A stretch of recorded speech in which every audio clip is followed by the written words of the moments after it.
everyone doing? Welcome to the final episode of After the After Hours with your boy TraderPrad. The final day of this week is tomorrow going to be a free fall Friday. Now get ready for tomorrow. Powell going on the microphone. Powell going on the microphone again. Get ready for tomorrow.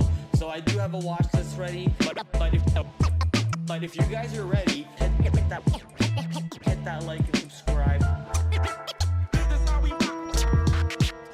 Hit that like and subscribe. Thank you guys for all the love. Thank you guys for all the support.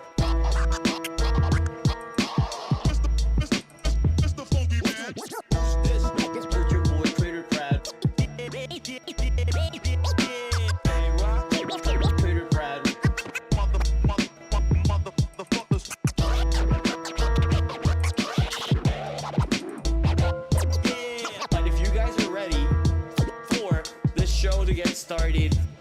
Why don't we dive into the full screen and hit that like and subscribe.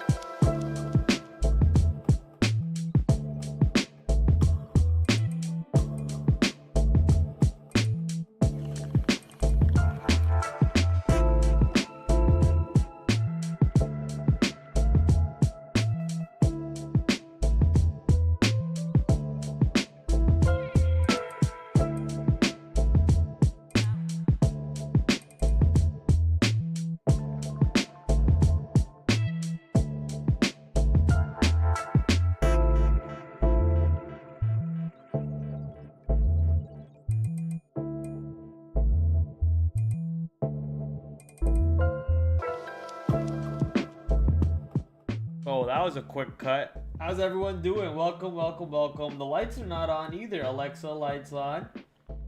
Alexa, lights on, please. Thank you. Let her turn the lights on for me and make sure I don't break the other light that I'm supposed to fix later in the hallway. Okay, I'm good. How's everyone doing? Welcome to another episode. Hopefully you guys had a wonderful day today. Market was pretty decent for myself, to say the least. Opportunities were there, and I took advantage of the opportunities that I planned for. Also took opportunities that I didn't plan for. So I had a pretty good day. Not gonna complain. I mean, I could have had a way better day had I stuck to my exit rules on some of my trades, such as PanW. PanW yesterday, we talked about it on the stream. We looked at the earnings report. We saw that the report was good, but the stock got flushed down. We were question marking that flush yesterday, and then today an insane reversal back up on PanW. I got to participate in some of that move, but boy oh boy was that move insane to the upside. And yeah, I didn't get to capitalize on all of that, and I wish I did. But hey, more opportunities tomorrow setting up. We got a bunch of stocks reporting stocks today after hours, bunch of stocks reporting stocks tomorrow pre-market. Tomorrow after hours we got Nvidia, so that's gonna be fun. Make sure you tune in tomorrow at 8 o'clock for the Nvidia earnings report. We're gonna go over that live on the stream at 8 p.m. EST. But for tonight, we have a bunch of stocks that are basically gonna report tomorrow pre-market, such as Target, TJX, a stock that reported today after hours, Toll Brothers, and we're just gonna go through all the stocks that we basically went through yesterday, such as PanW, Li Auto, XPEV, and so on. Maybe even look at a study that got recently posted about how to trade S&P 500 intraday, a setup that was recently studied about from the same company that did the opening range 5-minute breakout on the stock market on equity side, not on the ETF directly, but on the equity side. And that was a pretty good study to read. So they posted a new one about how to trade the S&P 500 intraday, and I'm pretty interested about reading that one. So it will be awesome to check that report out. Maybe the beat's a bit too loud. You were right.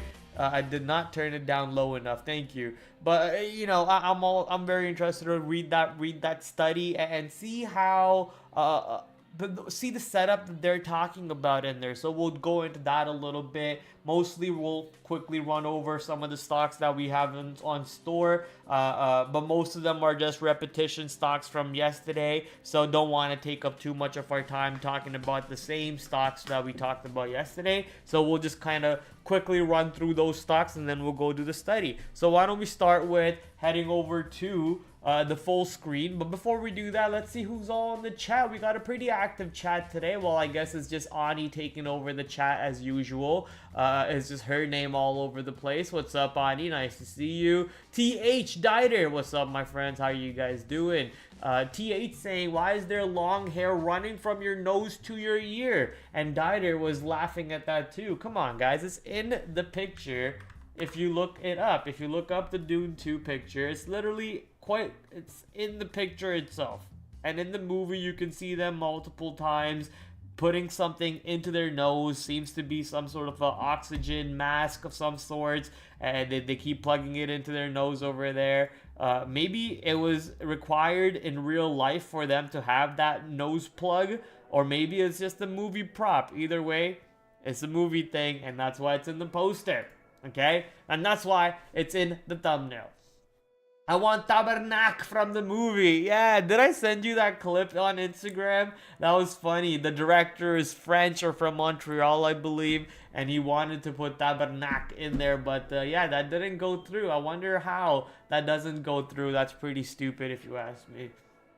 If you're the director, shouldn't you have the say as to what goes in the movie and what doesn't? So pretty weird that he did not get to put that one in there. Tabernacle. Tabernacle. Someone's drinking already. Dieter, don't let Ani influence you into being an alcoholic now. Come on. Don't let Ani influence you. But as I said earlier at the start of the stream, let's take a look at the earnings calendar for what's in store for tonight and tomorrow pre-market. A bunch of stocks that I don't really care about. I guess Urban Outfitters is probably something to keep an eye out for. Maybe even Viasat. But most important, honestly, is Toll Brothers and Urban Outfitters. URBN. Are you looking anything like... what's that stock I'm thinking about? American Eagle. How is American Eagle doing right now? They split? Wait, not American Eagle. ANF, Abercrombie and Finch. Another new all-time high. When is the short flow for ANF going up? That's what I'm going to start wondering about. 9% right now. Let that short flow for ANF start climbing up a little bit more. That's going to get exciting. But Urban Outfitters, not sure if we're going to care too much about it. Ooh, it made a little pop in the after hours off the earnings reaction. But not sure if we're going to care too much about it. I'll put it into my watch list real quick for now. Insert one column above URBN. Let's also grab its ATR real quick. URBN. And your ATR is, my friend, $1.03. $1.03. But coming back to the earnings board, TOL Brothers, Target, and TJX are the three companies that I care about the most for tomorrow pre-market / today after hours reports. Even Williams-Sonoma reporting tomorrow, possibly something that you can trade. I have traded WSM before, but it's a boomer stock. Can't be expecting crazy moves out of boomer positions. Tomorrow after hours, Snowflake, Nvidia, Elf Beauty, VF Corporations, basically Supreme, North Face, and so on. Synopsys, so a bunch of good companies reporting tomorrow after hours. Pretty sure everyone's just going to be infatuated with how Nvidia is going to move tomorrow, and nothing else matters. And nothing else matters. Shout out to Metallica? It should be Metallica. Please don't embarrass yourself by quoting the wrong band name. Hey, we got it right. Okay. Blind is in the house. What's up, Blind Jedi? How you doing, brother? Hopefully your day went well. What's up, Chief? I like it. What's up, Diner? Diner saying, sub Chief to Blind Jedi. That's right. You better respect your daddy. He's your server daddy. Well, I guess I'm your server daddy. But you better respect your moderator. But you don't have to respect Ani at all. You don't have to respect her at all. Just say whatever you want to her. You have full immunity. Everyone in that chat has full immunity to say whatever they want to Ani. Period. Starting with the first stock on our watch list, TOL, Toll Brothers. A nothing burger move in the after hours. Sadly, this is exactly what we not want to see on positions in the after hours. We want to see them move on an earnings report, especially a stock that's into its all-time high territory, around $140. On a report, you're going to do nothing. It's like that meme where that person's poking with the stick and it says do something, right? So if we want the stock to do something, at the moment it's doing nothing. It does have a decent ATR of $3. It does bring in over $1 million for over 30-day average. So there could be some opportunities for us to play with. They did beat on earnings and EPS. Revenue and EPS, so there is a possibility that the stock goes higher and starts testing the all-time high area, or even gets above the all-time high area, at which point we could start looking at the stock a little bit more. But TOL, very nothing burger of a move in the after hours, gets us a little turned off on the position. Right now, actually, I'm thinking about a stock to add to my watch list because of I traded it today. It was into its all-time high of $200. Qualcomm. Qualcomm broke its all-time high into $200 and went above $200 all the way to $202. So most likely we'll take a look at Qualcomm later on in the stream, but I just need to grab its ATR, about $5 worth of move on an ATR range for Qualcomm. Looking to see if Qualcomm can have a continuation tomorrow. But coming back to the watch list, starting with earnings names, we looked at Toll Brothers. Now we're going to move on to Urban Outfitters. They actually had a little bit of a pop in the after hours that we noticed on a quick glance. Let's quickly move over some of our indicators. This should have been moved in before I went live, but because we added Urban Outfitters late, we're gonna have to now set that up. So Urban Outfitters, we got a little high over here. You see this multiple highs into the 45, 47 area, possibly comes into play on this earnings beat over here. Looks like they beat EPS and they beat revenue on URBN. Nice little pop-up right into last month's high area, pulling back into the after hours, finding support again off of today's high, yesterday's high, and bouncing off of that. So looks like we're gonna make a move towards that $45 area on Urban Outfitters. The stock might be something to keep an eye out for tomorrow. I did say that we were not going to be too interested on this position, but looks like this might be the only stock that kind of gave us the move at the moment in the earnings basket, at least for the ones that are reporting after hours. So watching how URBN behaves on any sort of a pop into the pre-market. Do the pops in the pre-market get sold off into this 45 area? You can see how on the 5-minute chart that 45 area seems to be an absolute wall for the stock, at which point we got sold off and then got bought right back up. So do we take out that 45 in the pre-market and start going above 45 towards, where's that line that we put in? Oh, is $42 the line that we put in? Oh, damn insane. Okay, so 42.52, looking to see if 42.52 holds any support. And you can see how it kind of showing you support on the way down at the moment. And we're waiting to see how 45 plays out to the upside. So R1 45 and S1 42.50 on Urban Outfitters.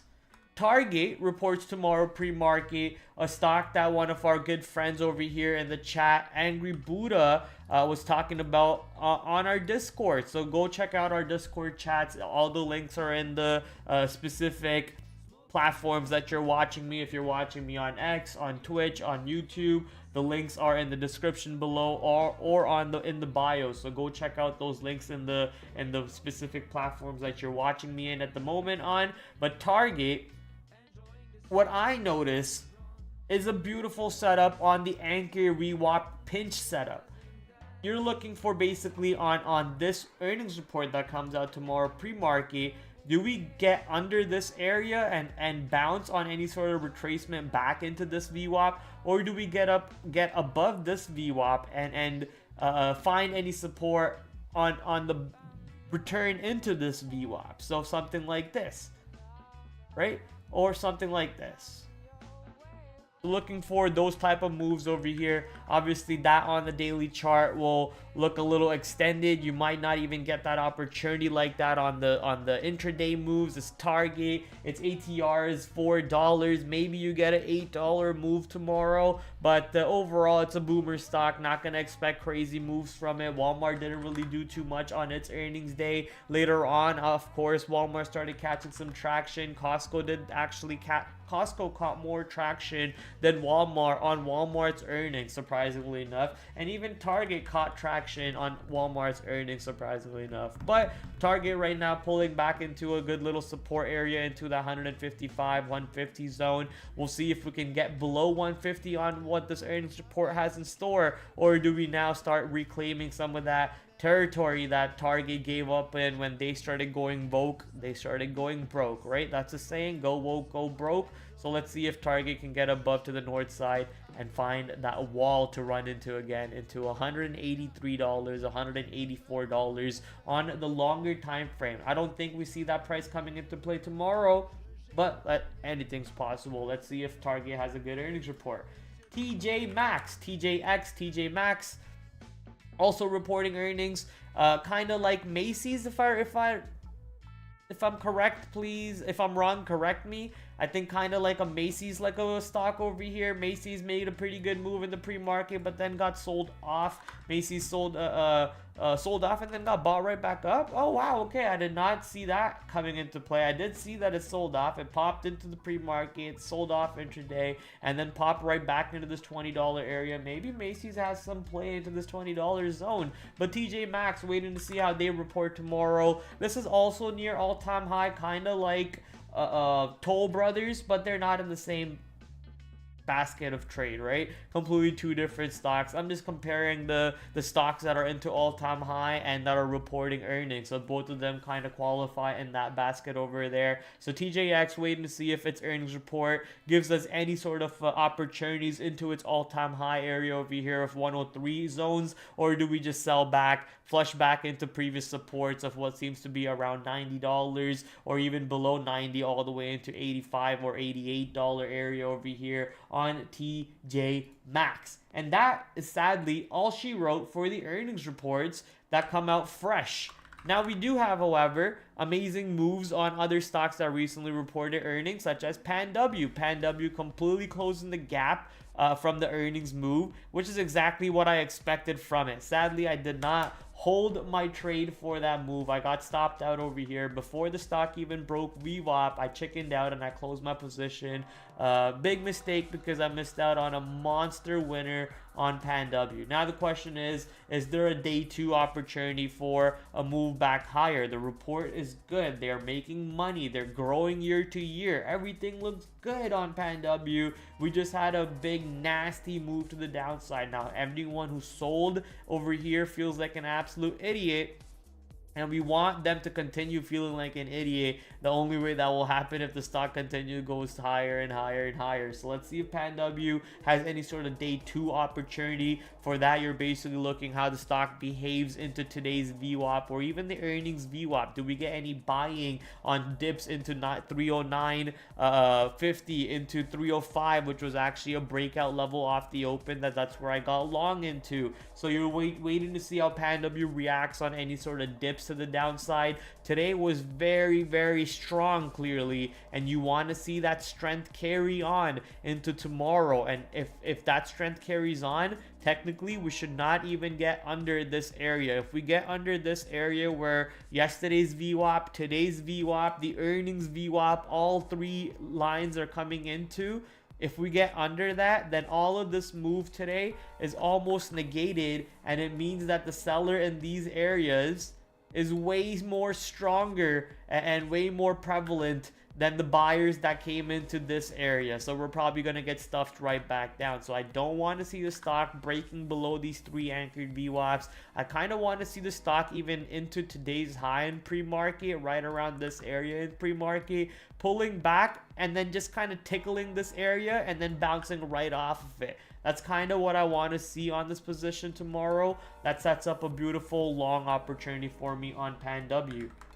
Zoom Did not really look at Zoom today at all because of its nothing burger of a move in yesterday's after hours of the report. Today pre-market looked pretty dead, no volume either, so did not bother to look at Zoom at all. And I think I made the right decision. It did almost a nothing burger move, and honestly, this very similar move I played on ZIM, which reported earnings today pre-market. ZIM opened, I got short into $18. I had about maybe 5 to 10 cents of risk. Immediately flushed into $17.20. I was obviously hoping for a bigger move below 17, but that never came into play. So I quickly started taking out for some profits. Then I got most of my size out into VWAP. Then I flipped long above 18 and I captured the full move above 18 into 1870. So I had that beautiful ride on ZIM to the north side. I had the short and I had the long, and also it was much cleaner for the long than it was on Zoom. So Zoom a little choppy. You can see how we're just playing into yesterday's range over here.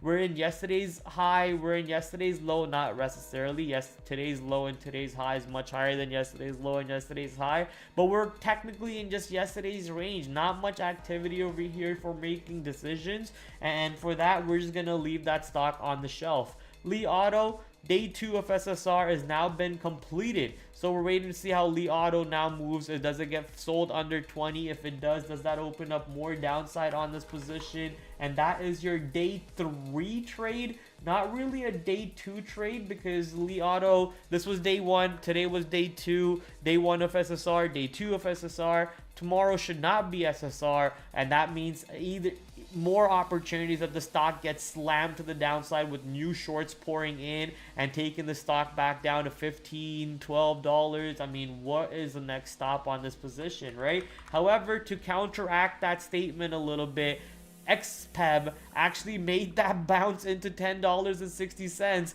and then got rejected from there for a beautiful short opportunity. I was waiting for a little bit more pop into 10.50, missed out on that crazy short over there for XPEB. But XPEB, good earnings report, making an insane run up. Why do you look like a grandpa today? Why do I look like a grandpa today? Maybe because I'm just older. I don't know, I'm getting older, I'm dressing older. It's hot as shit in Toronto. I got a nice floral shirt on me. You know, feeling nice. Feeling good. But fuck you. XPEB. Waiting to see how XPEB moves around tomorrow. Currently, the fact that we were not even able to hold today's VWAP doesn't really look too strong, too good for XPEB's case itself. But we are above. Well, I did not put in an earnings anchored VWAP. Even if I did put an earnings anchored VWAP, would basically be where today's VWAP is. So the fact that we were not able to hold the earnings anchored VWAP is a little bit of a question mark. We have a minor anchored VWAP pin setup. I'm saying it's minor because it's not on a grander scale like Target is. If you look at Target, we're looking at on the daily chart for that anchored VWAP earnings pinch setup. But for what was that stock that we were just looking at?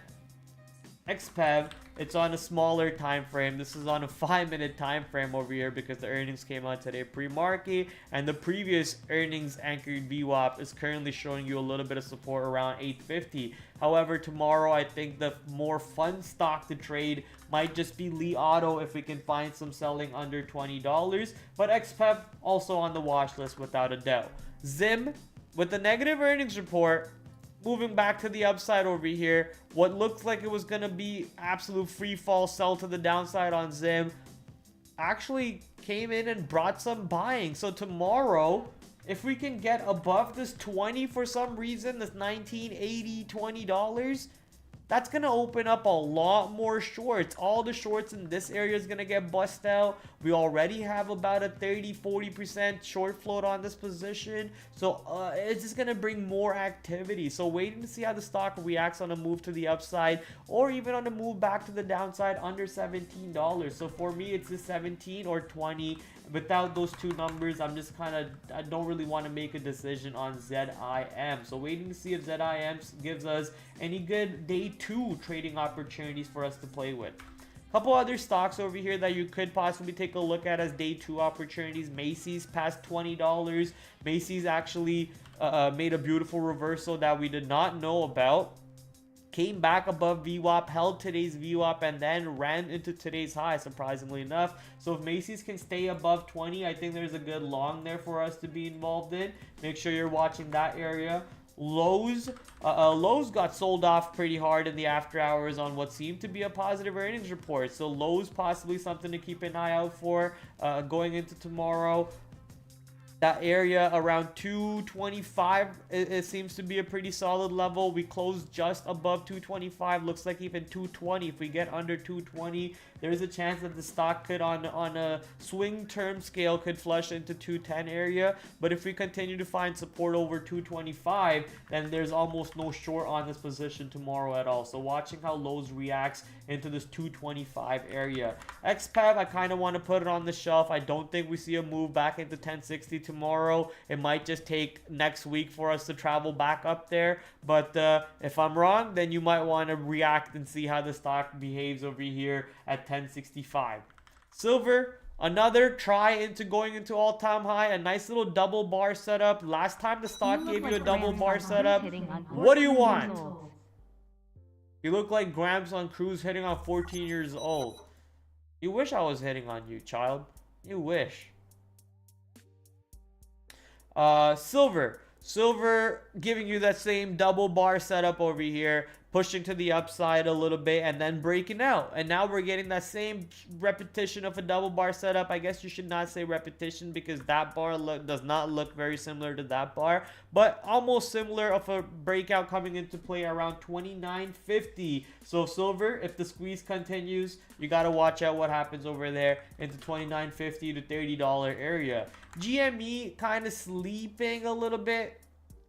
Let it wake up and then we'll play with it. Novavax broke 15 today and then reversed right back below 15. Dirty. But looks like it still wants to play with this area. So we'll continue watching how Novavax reacts around 15 to what seems to be now around 15.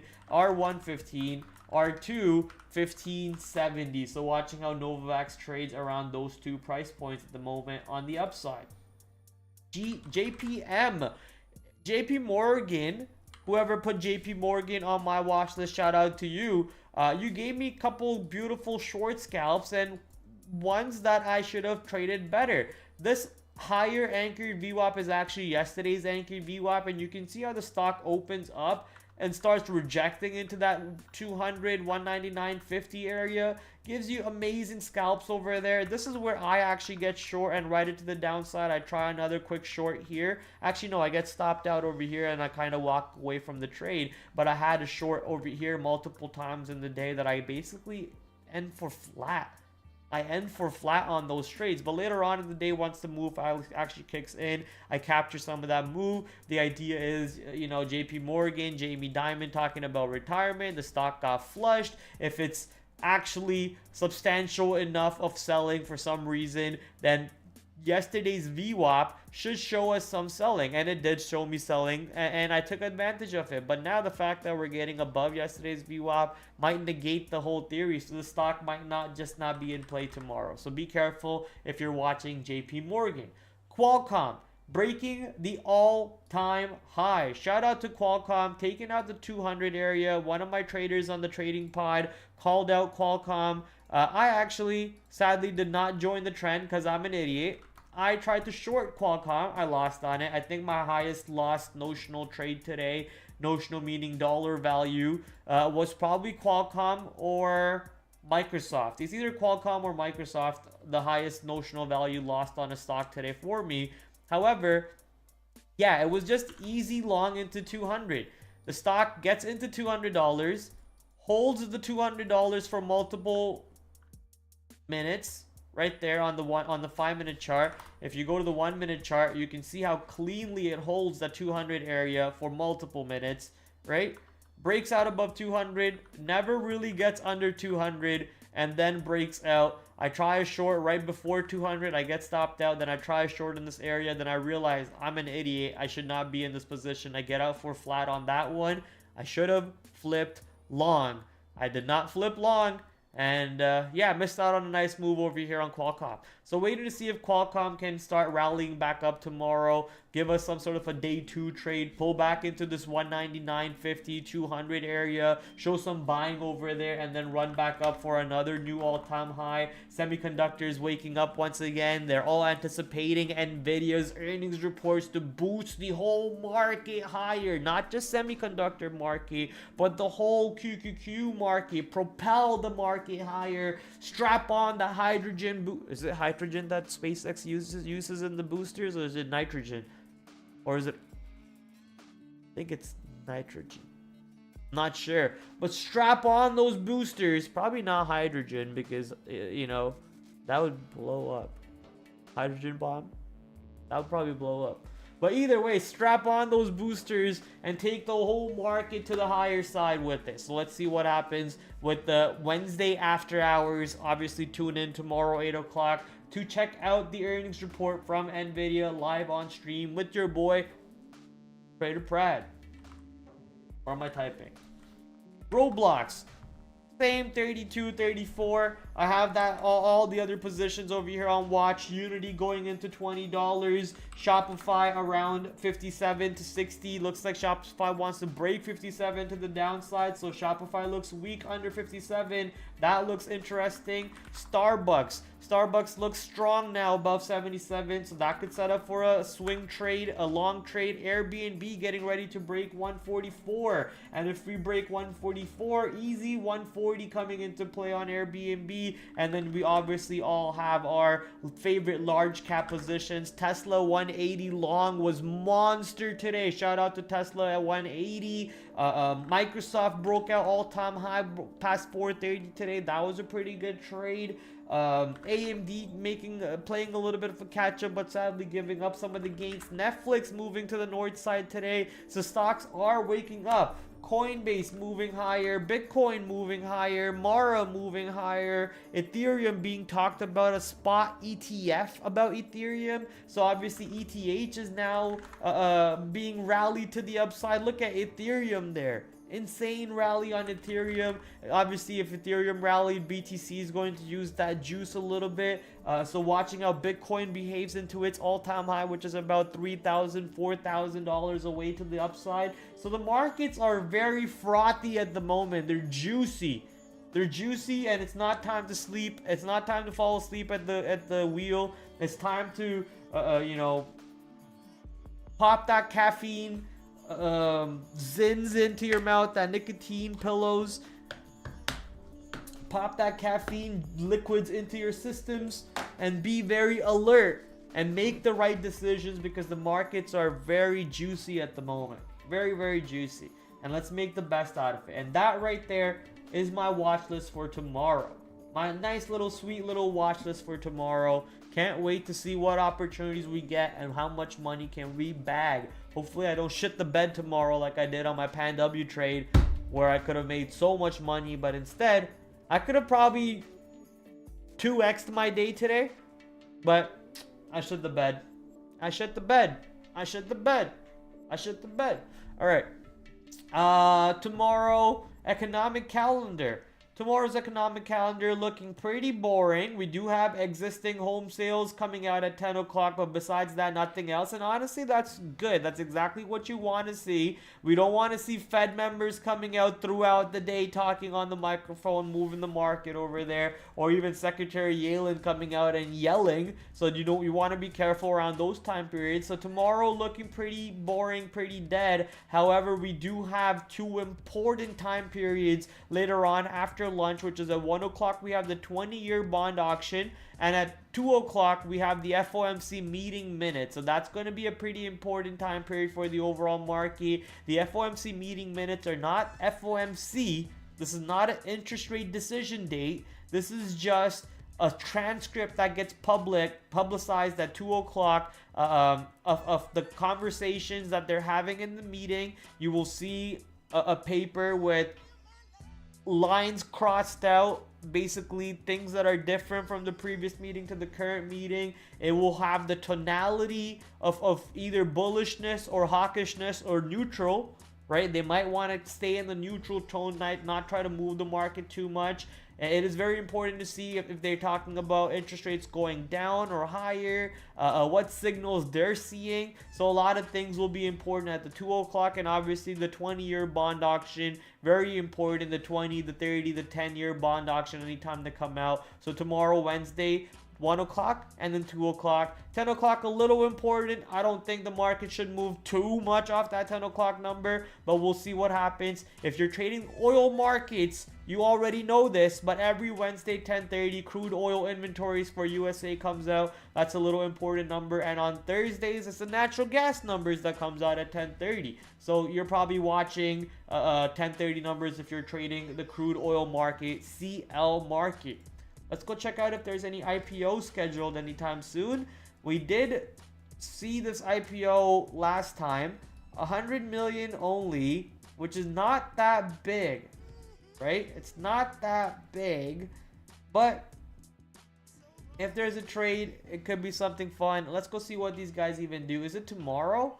If it's not tomorrow, we can wait off on it. It's not tomorrow. So yeah, we can wait off on this position to see what they do. And that right there is all she wrote for my watch list and my prep for that side. Now we're gonna go ahead and check out this report about how to trade, how to beat the market, an effective intraday momentum strategy for the S&P 500 from Consortium Research and Peak Capital Trading. These are the same guys who did the opening range break study that came out recently, an amazing study that came out recently. If you're a beginner trader, you were looking for a setup or how to build a setup, you should read papers like this. Over here, they're talking about how to trade the S&P 500 futures, or the ETF, sorry.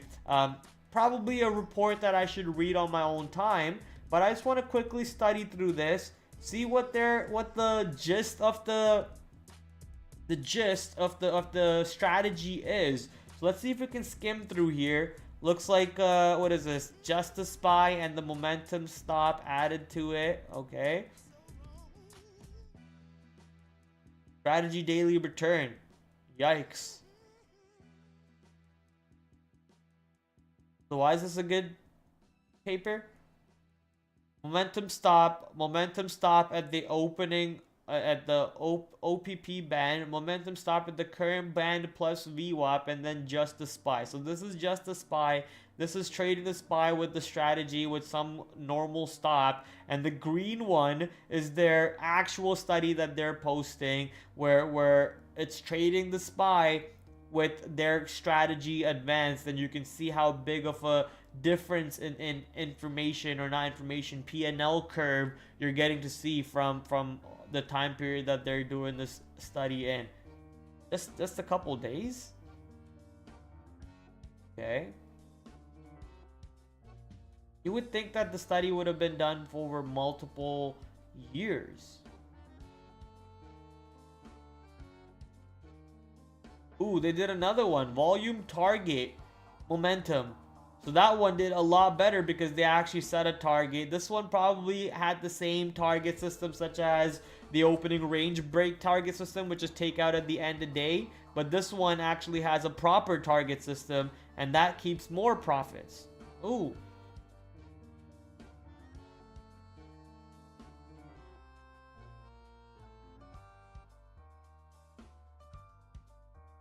The paper did also say that, I guess, where is it? Right over here, you can see what percent of the days did the strategy trade. The strategy presented in the paper traded on an average 60% of the days. So you're not trading 40% of the days based on the strategy because it doesn't fit in the criteria. If your setup doesn't show up and your criteria is not met, you simply don't trade. You stay away from the market. You stay away from the trade. But a lot of people get itchy. They feel like they need to make money every day, and that's when they start making losses. And I always say this is a saying that one of my mentors mentioned to me. Shout out to Saj. He said it's easier to come back from zero than it is to come back from negative 1,000, negative 10,000, negative 20,000, whatever it is that your normal daily loss on the limit is. It's much easier to come from zero than it is from the negative 1000 area. So always make sure that that's in the back in your head. If this trade is not within your setup, you should not be trading. Does the strategy make more money from longs or shorts? Overall, the long trades made 25% more. Obviously, stonks only go up, SPY only goes up, so 25% more than on the longs and the short trades. But both sides have been significantly profitable, considering that the SPY has advanced substantially from 2007 to 2024. The profits from the short trades are remarkable. So, like I said, stonks only go up, market only goes up. So it should be very few setups that fit up for very few setups slash trade opportunities that should show up for the short side, but when they do, the opportunities results have been remarkable apparently. How does the result change if we choose a different look back period for calibrating the noise area? In our strategy, we used the last 14 days to establish the noise area. We tested other window lengths ranging from 5 to 90 days. As shown in the attached table, the look back period with the highest Sharpe ratio is 90 days. Monthly slash yearly performance table. I mean, that's not bad. You lost 2 years and you made money almost every single year. Obviously, you can read the full report at the bottom of that tweet, which I will post in the chat. I'll just spam it right now in the chat just in case you guys lose it. Go check it out. I'll also spam it in the other chats over here just in case anyone else is watching me on other platforms. So yeah, amazing paper. Don't really see where the actual strategy is defined, because in the opening range breakout strategy, it was very clearly defined exactly what the entry criteria was and the exit criteria was and so on, and the stop. I don't really see that right now. Okay, here we go. Strategy description. The existence of intraday trends typically results from a persistence and significant imbalance between buyers and sellers throughout a trading session. Given the high level of noise in mature equity markets such as the S&P 500, an intraday momentum strategy should only be established positions when the price action clearly shows a deviation from the demand-supply equilibrium. To effectively navigate this, we have to mathematically define a region where prices are expected to oscillate under conditions of balanced buying and selling pressure. We refer to this region as noise area, an equilibrium zone where market does not exhibit any exploitable intraday trend. So that's going to be the 40% of the trades where 40% of the days where you don't get to trade. Practically, the market demonstrates a lack of abnormal imbalance when the intraday movement from the open is less than the average movement observed on the same intraday time. Wait, hold up. Practically, the market demonstrates a lack of abnormal imbalance when the intraday movement from the open is less than the average movement observed on the same intraday time interval over the previous days. We define the noise area as a space between two boundaries. The boundaries are the time of day dependent and are computed using the average movement recorded over the past 14 days. Mathematically, the noise area can be computed on the day T following these steps.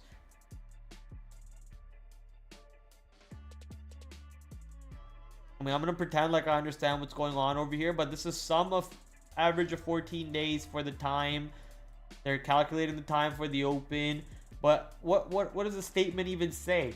When the intraday movement from the open is less than the average movement observed.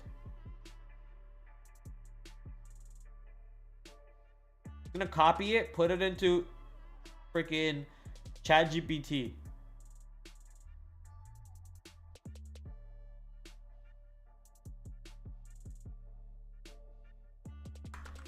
What does this mean?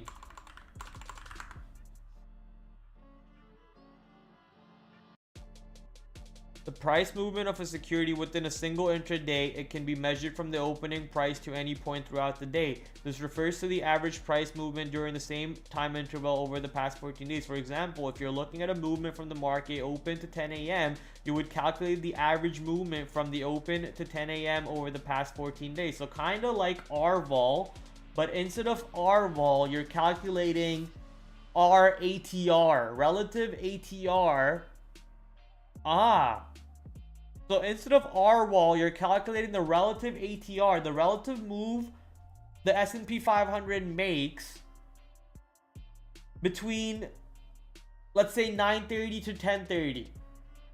And you compare that relative ATR today to the past relative ATRs, kind of like how you compare relative volume.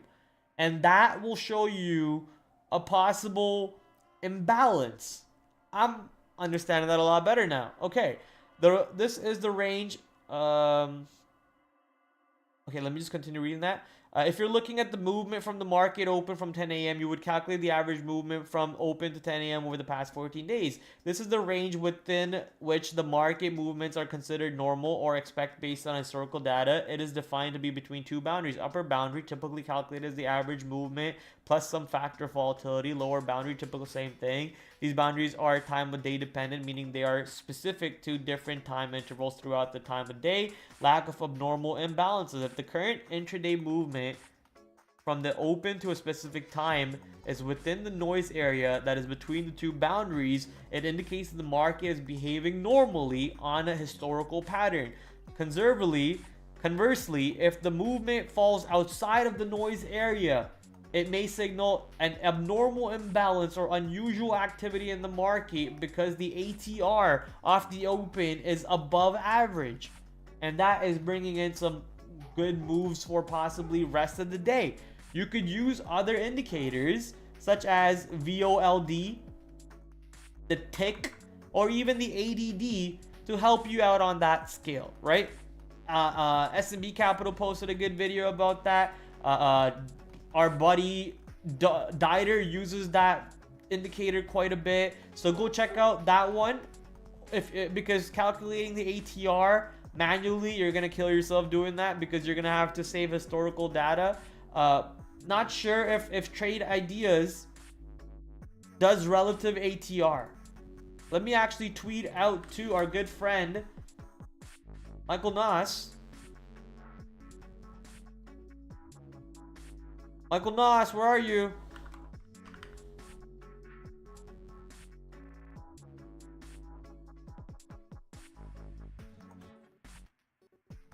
Post.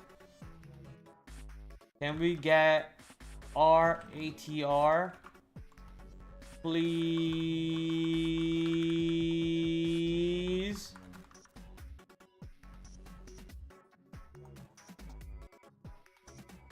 Okay, so now that I asked Mr. Nos boss over there to help us out, we'll see if he can hook us up with the relative ATR. We already have relative volume on Trade Ideas, which I use all the time, so shout out to that. But relative ATR would be pretty cool. Continue reading down that report. So you use relative ATR to define noise area and to define if the stock or if the market is actually within a range where the imbalances are coming into play and it has a possibility to make a somewhat of a move. Within these considerations, blah, blah, blah, the opening band, the upper band, and lower band, this enhancement ensures that our definition of the noise area dynamically reflects both the intraday fluctuations and the impact of the opening market conditions, providing a more comprehensive tool for identifying true market imbalances. Actually, I gotta do this too.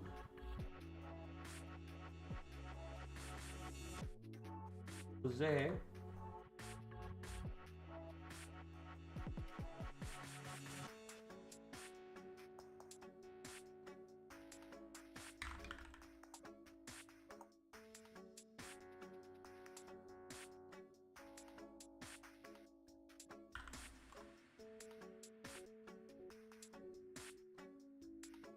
All right. Where Dieter? He's here. He's here. What's up, Maurice? Is that Sarge without the R? No, it's Saj with the J. S-A-J. Saj. Maybe I shouldn't say his name out loud on my stream. He wouldn't like that. Momo's in the house. Tesla 180 monster. What do you mean? Wait for Ford to go. I don't care about Ford. Tesla 180 was monster. I don't care if you hate, but have you seen mRNA lately talk about a breakout? No, I have not seen mRNA, but I don't care about it. Who cares about Moderna? I hate Moderna. Yeah, I mean, that's not bad. That's not a bad move. But shout out to Tesla. Tesla was a monster intraday breakout. Monster intraday breakout. Figure 1 provides a graphical representation of the noise area, boundaries, distinctive, the variation, typically, okay, the introduction of time variation. What is the actual setup? Is this all just defining the noise area?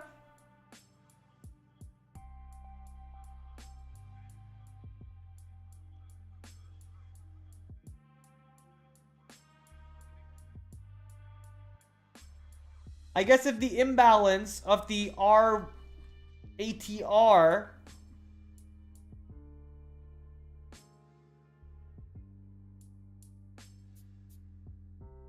is to the short side, you go short, and if the imbalance is to the long side, you go long.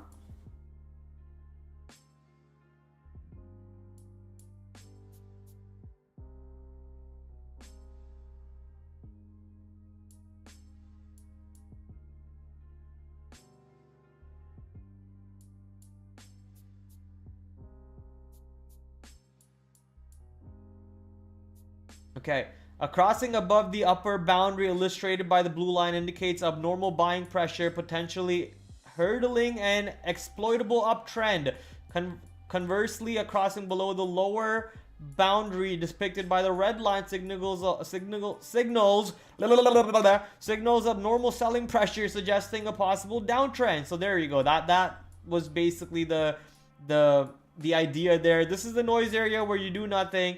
But if the ATR is higher than a specific percentage and is crossing the upper boundary, then you start to look long. If it's crossing the lower boundary, then you start to look short. So this is a picture of that day. And you can see how it started to cross the upper boundary. They went long and they got out. And this is, maybe we can zoom in over here.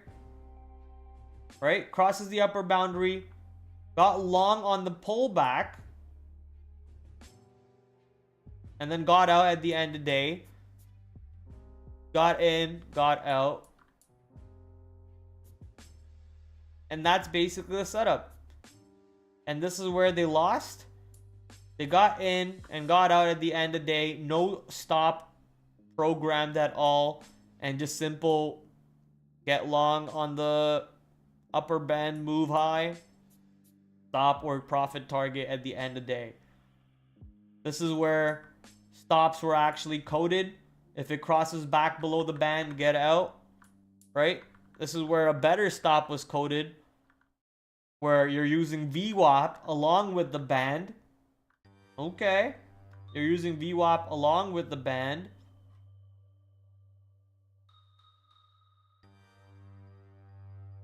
And I guess that's basically the gist of the trade.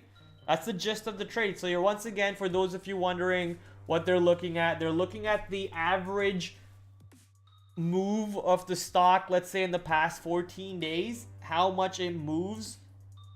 And they're comparing it, they're cutting it up to time slots. And then comparing the move from previous time in the 14 days. Exactly what RVOL does, but instead this is RATR. And then they're figuring if the market has an imbalance or no imbalance. Very close to what one of my trading pod friends, Jose, was previously working on. He actually stores information. He downloads information from websites and scrapes information from, uses code, scrapes information, stores it, and then he compares it on a stock basis, not on the market basis. The market basis seems pretty good, but the stock base seems smarter, in my opinion, because if you're finding a stock has a high RVOL and a high RATR, it's clearly in play, and you're gonna watch that stock probably zoom to the north side or to the south side. So I like that. I like that study quite a bit. I'm gonna read the study later on my own time, not spend too much of your time going through it, but that's basically the gist of it. Looks like. Hopefully I got it right. All right, now for the more fun part of the stream, let's head over to the final segment of tonight, chess. It is time, ladies and gentlemen, And for those of you who are heading out, let me just say goodbye to you. Thank you for all my stock lovers who are only here for stock and nothing else. I get it. I love you though.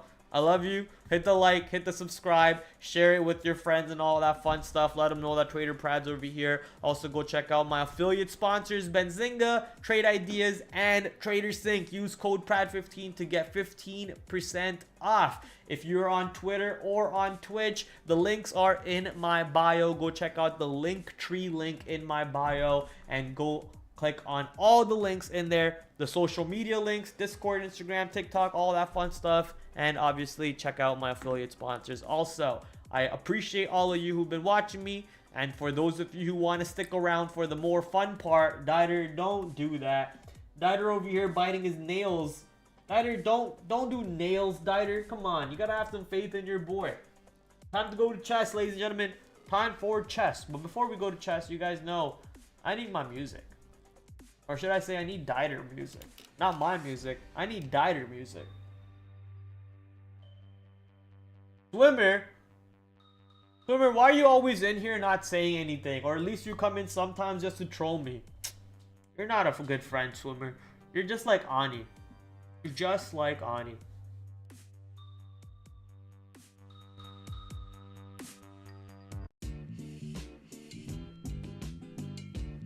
Yeah, I'm feeling this one. I'm feeling this one. Puzzles. Daily puzzle. Oh, why is this so big? Am I tripping balls? Like, why is this so big?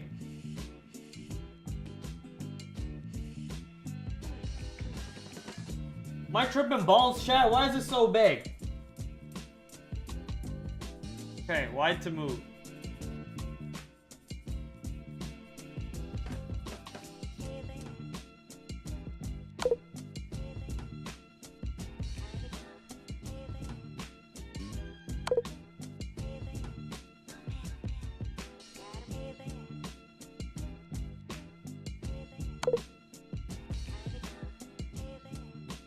I don't need a hint, boy.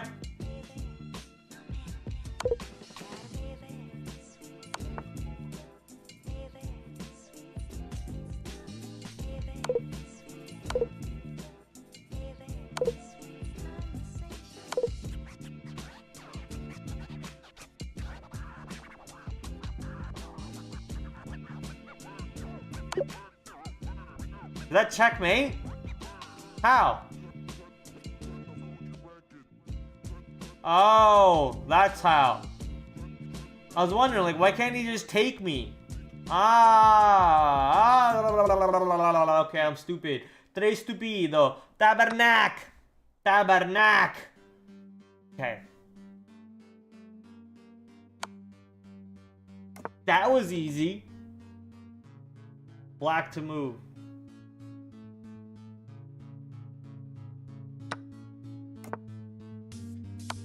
I'm retarded. White to move.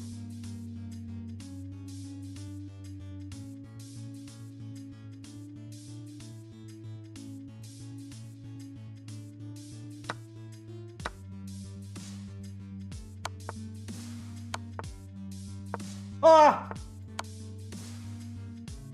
Okay, I got that one. White to move.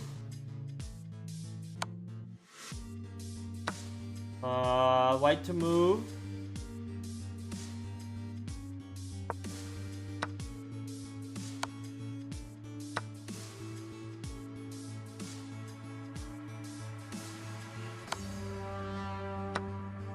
Bruv.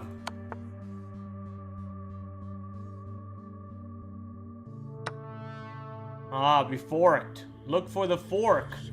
Look for the fork because you're eating. You're eating. Look for the fork because you're eating.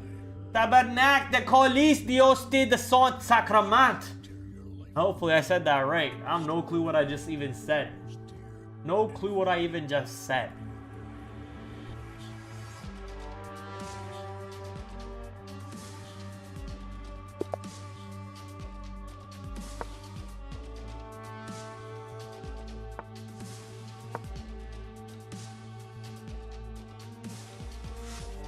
That was pretty good. Hey, let's go.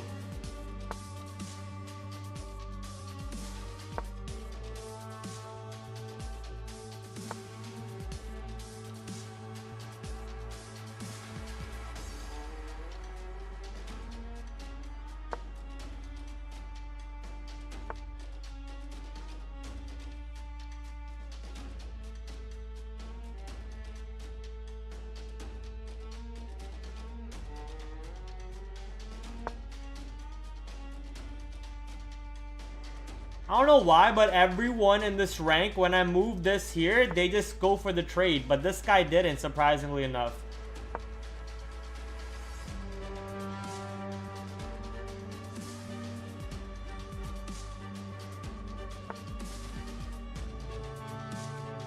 He's trapped now, right? This guy's trapped. If I go here, he has to go there. Then I can just bring him here. And that guy's easy trapped. You go there now.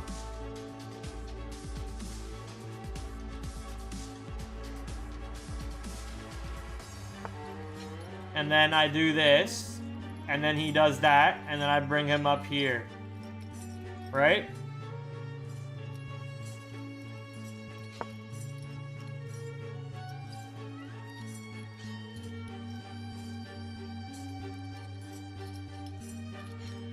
Prad honorary Quebecois.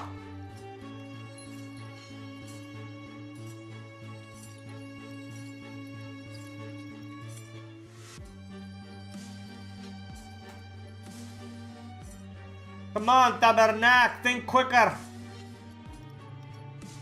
It's always my people.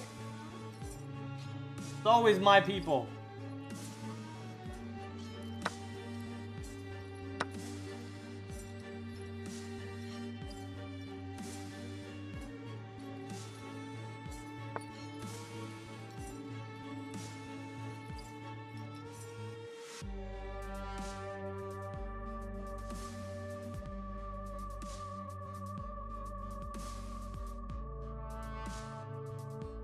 What do I do here? I do that.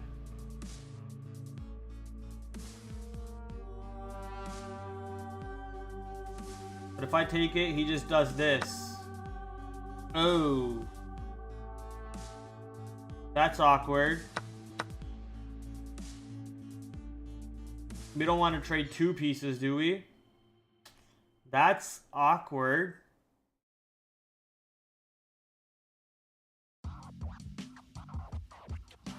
We can make him back up, or we can take that for free. Well, we can do both. We can make him back up, and we can take that for free. This one's not really free because I don't want to lose my other knight too. He's kind of backed up. But you can do this, and then kind of we're trading knights. But it's still in a better position like that, I think. Honestly, I don't know, but I think that's a better position than going here and then losing my thing and then having them double up and whatnot. I can do this now, where he doesn't die, and now he threats him, so he has to go up one more. He can't go here. He can go there. He can go here. No, he can't. He can't go here. He's dead. He's dead. You gotta go there. Okay. We can move up one, but you have no defense. Oh, you do have defense. Is he trapped? No, he's not, because he can go here. He can go here. He's not trapped. So we can move him one up. Oh, he can take that. Then I take this. No, that doesn't make sense. And I would just lose my knight for no reason. Oh, wow. I'm being outplayed. I'm getting outplayed. I'm getting outplayed. I gotta move this. He's gonna die.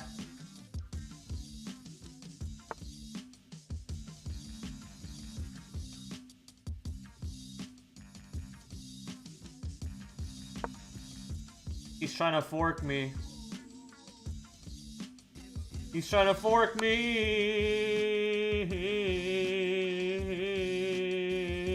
Here comes the fork.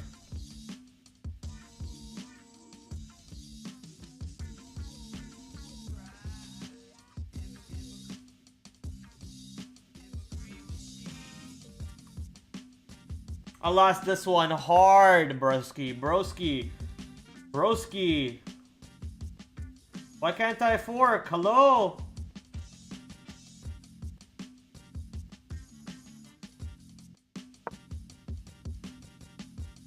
Wow, I got fucking destroyed. Brutalized. I'm gonna lose 9 points for this game. I played this one horribly.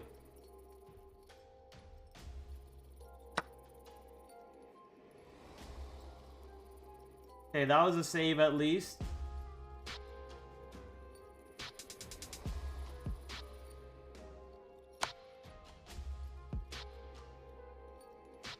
Really, bruh?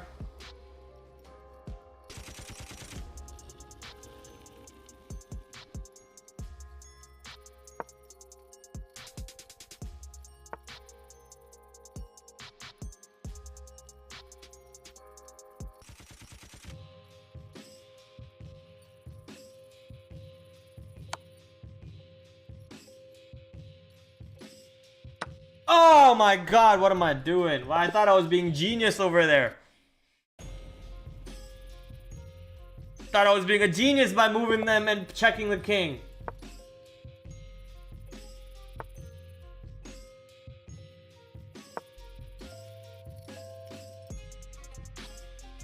Nine points we lost for that. Now we only gain 8 for this win. That sucks. It's okay, first game brain lag. That's all it was. First game brain fog.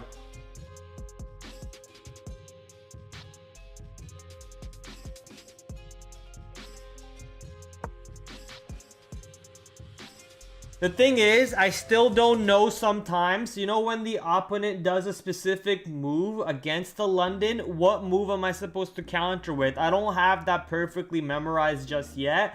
I have some moves memorized. For example, if he does this, you do this. If he does this, you do this. So I have some moves memorized, but when the king starts doing some wacky shit, I get a little lost on that one. I get a little lost when that happens. Now over here, go one up. He's probably gonna bring that here or here actually. He's gonna bring that here. Yeah, I go back. He comes, I do this. I open up this line now. That's awesome. I do this.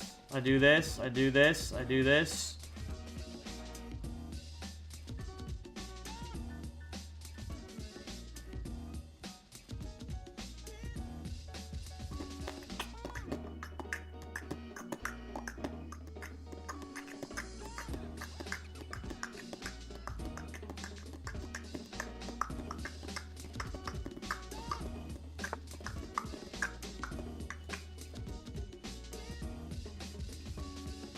What's your plan, Bubs?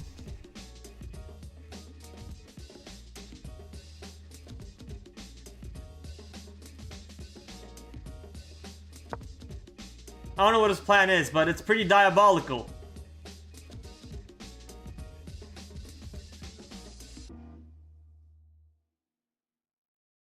I'd like to know what he's aiming for.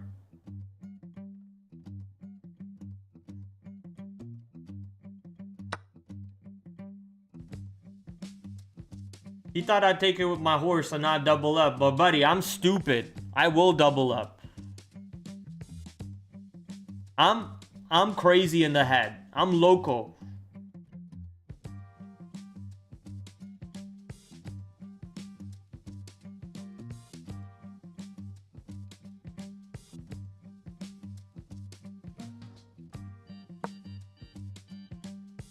Bam, bam, bam, bam, bam. Bam, bam, bam, bam, bam. Bam, bam, bam, bam, bam. Bam, bam, bam, bam, bam, bam. Bam, bam, bam, bam, bam, bam, bam, bam, bam. Bam, bam, bam, bam, bam, bam, bam.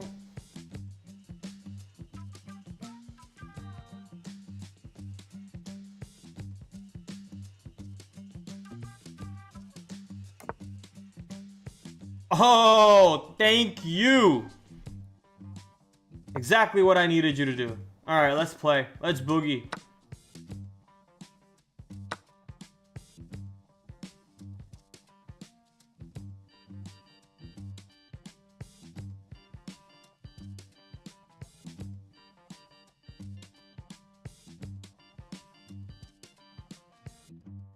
Move this out of the way. Take this.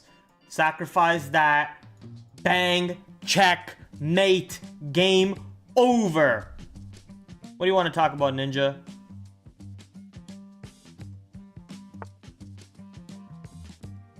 Bueno suerte. Bueno suerte. Bueno suerte. I don't know what the fuck he's saying, man.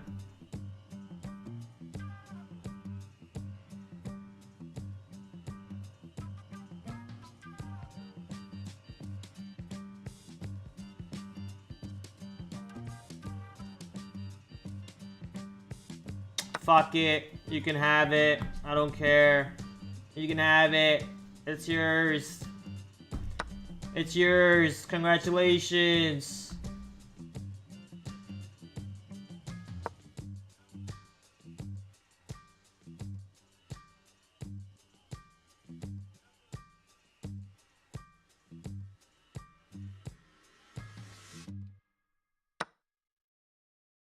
The fuck?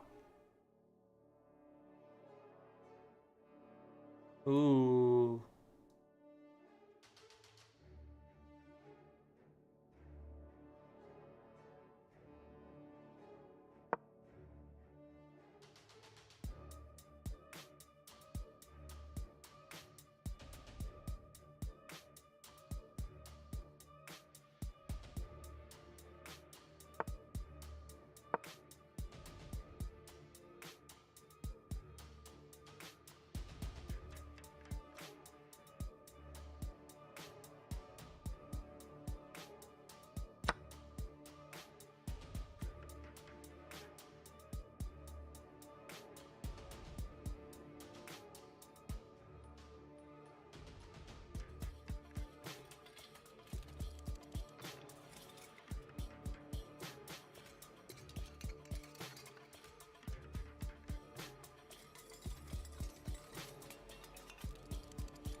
I'm debating if I should just go in for the attack right now, or should I try to defend? If I go here, he takes. But I have this motherfucker blocking me right now, man. That's dead. No, it's not, because actually that's defended. That's defended really well.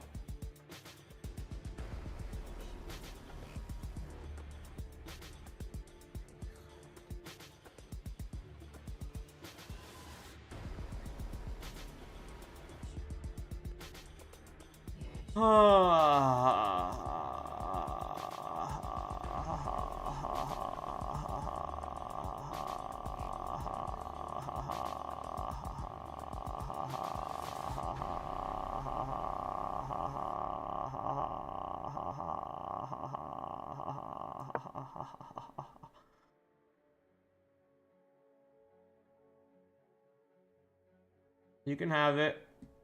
Go ahead.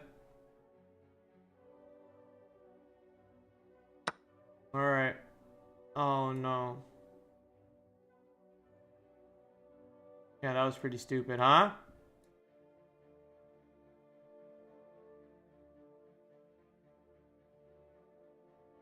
Oh, I'm throwing. Oh, I'm tilted. Oh, I'm full on tilted. The fuck do I do here?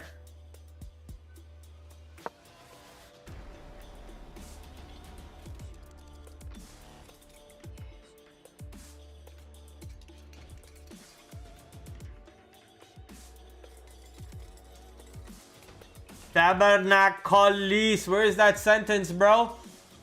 Where's that goddamn sentence? Terrence told Joe he remembers when he was born. Yeah, that shit was crazy. What the fuck was I listening to over there? And then he said he was the creator of AR, VR. I mean, he had proof of it, which was, you know, amazing. But bro, what? What are you talking about right now?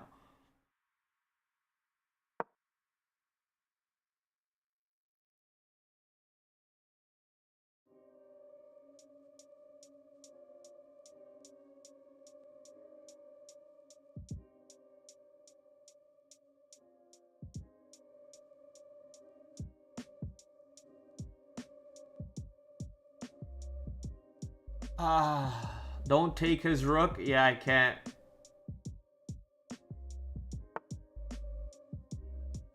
Your two rooks are gay. You're gay.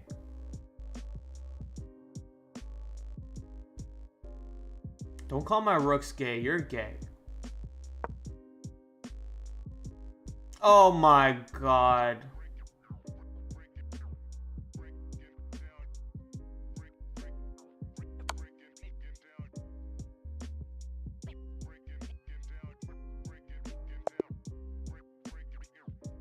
We're going back below 400 tonight, ladies and gentlemen. Brace for impact.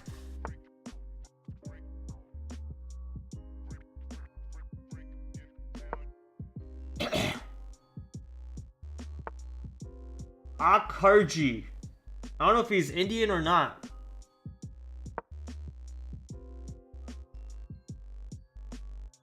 Wow, how are we losing with the London Open and 400s, but we're dusting people who are like 390, 380 without any problem? I don't understand this.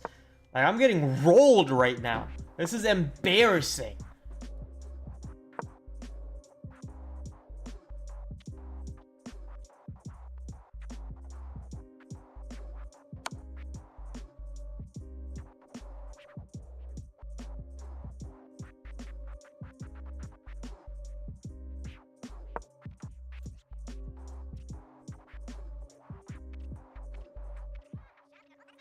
Wow, I'm advancing. This is a move I've never done before to block this check. I've always done this. I'm advancing. I'm leveling up.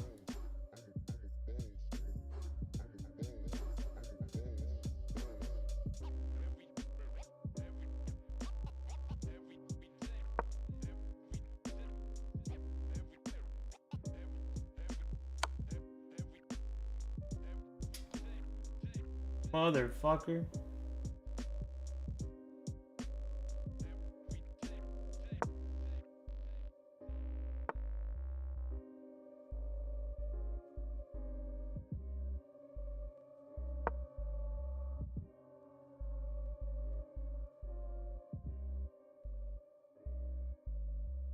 As soon as he moves this, that's dead.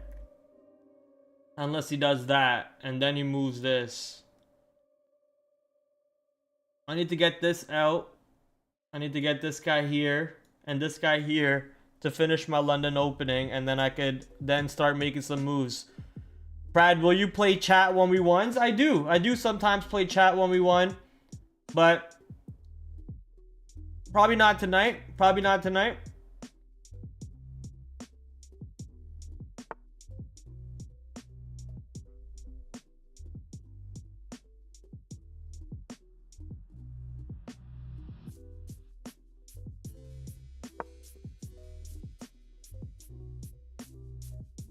I don't want to lose a knight to a bishop to a knight.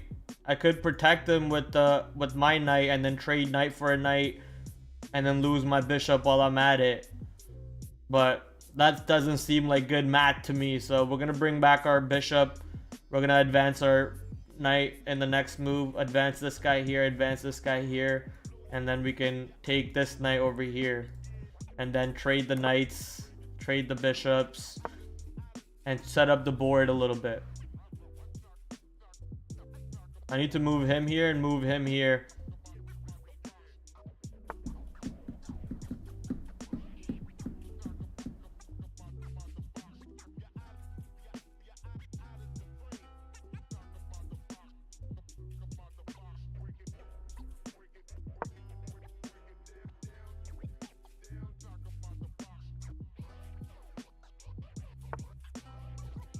That's exactly what I wanted you to do.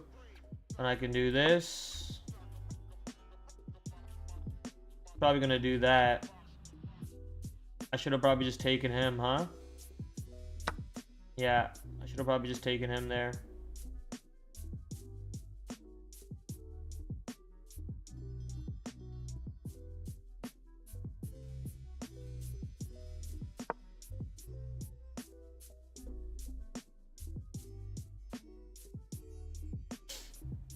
That's dead no matter what. It just depends on how he wants to play it.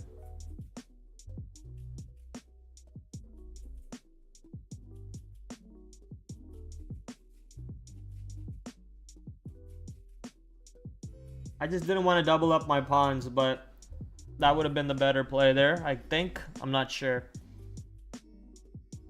You're now live on Twitter? I'm live on all 3 platforms, TH. I'm live on Twitter, Twitch, and on YouTube.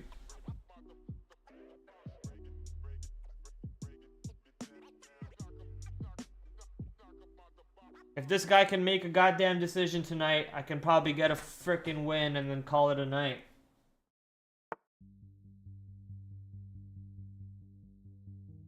That's not gonna do anything to you, but what's he planning to do? Going for that?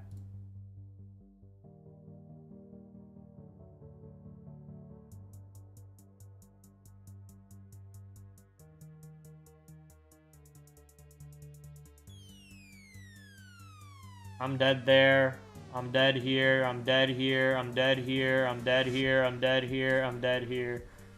I live and I live. Oh, I don't live. And I'm fucked here. Absolutely fucked here. Oh my god, I should have just moved back.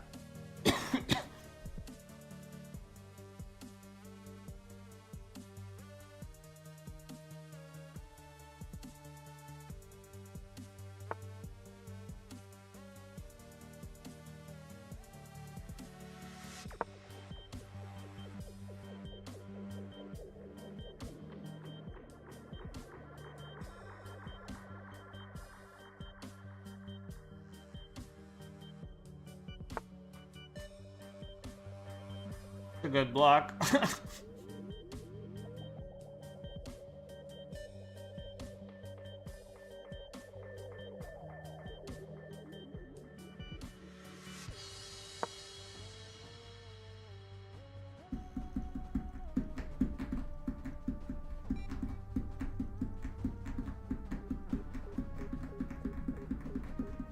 surprised why he's not taking that. Like, what? I guess he doesn't want to lose his piece. Not sure why, but I should do this.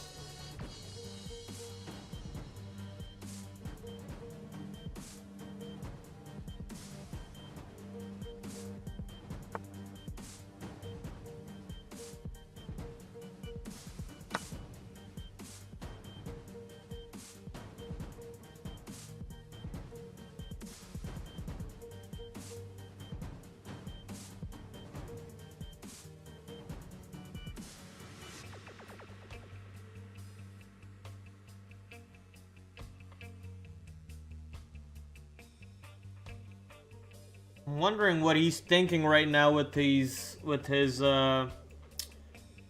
knights, because his knights are positioned pretty deep into the territory.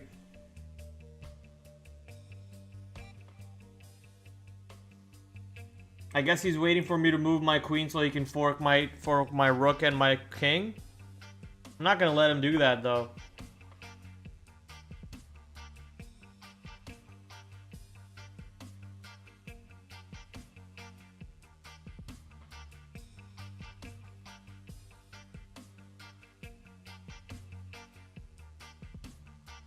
If I go here, it's either knight for a knight.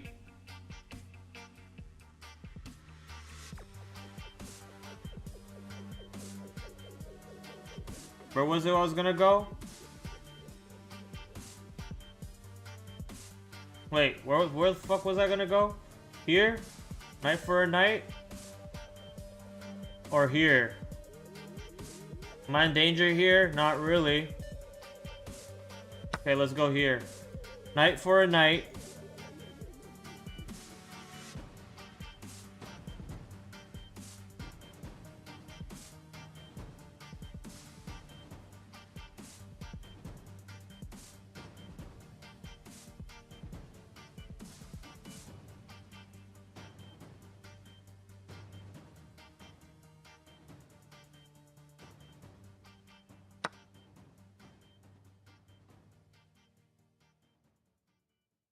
Wait. Wait. Wait. That didn't work out how I thought it would. Wait. Okay, we're throwing hard. Oh, no wins tonight. F7 to D5.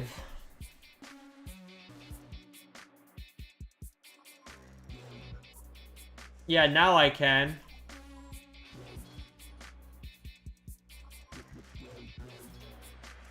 Why? I got the backup if he comes for it.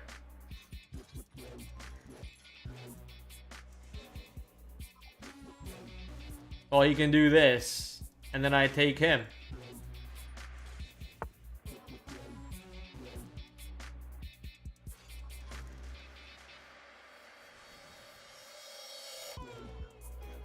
Get this guy out of here.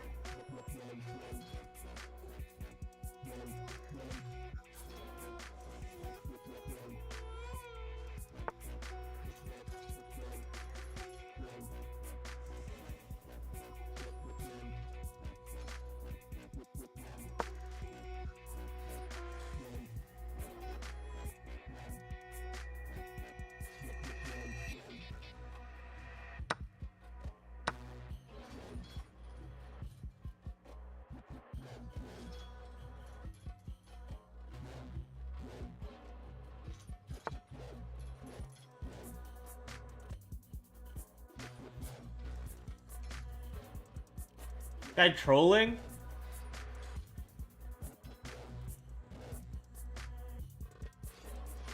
Guy's fucking trolling me, dude.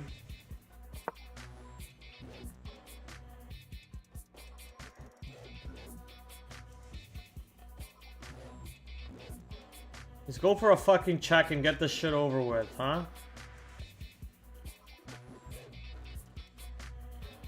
Move this here. I move this here. No, sorry. Move this here.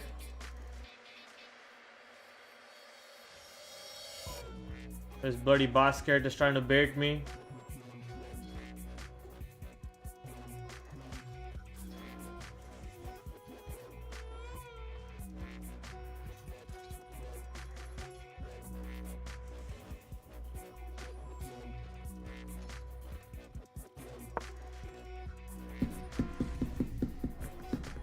This fucking basket is trying to bait me.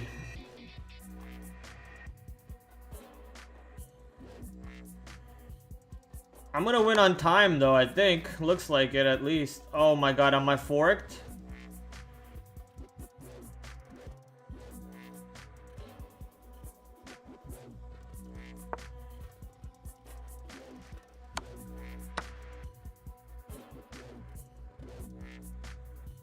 Embarrassing.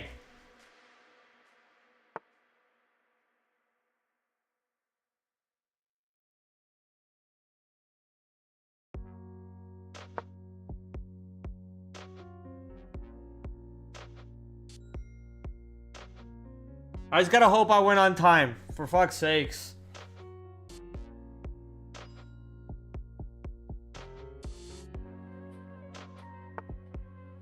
Oh, he's bringing out the big guns.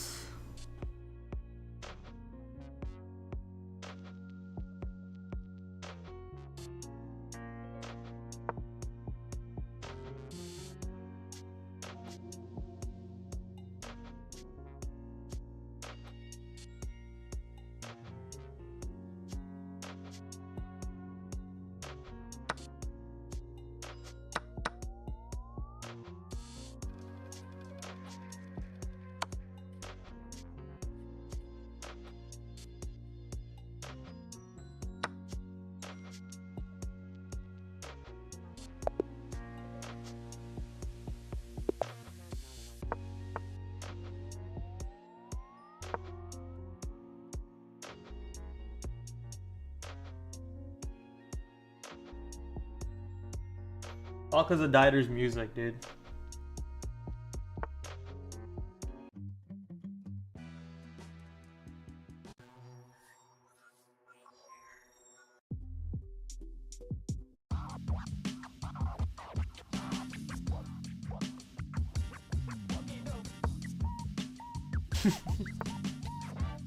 Alright, fuck this.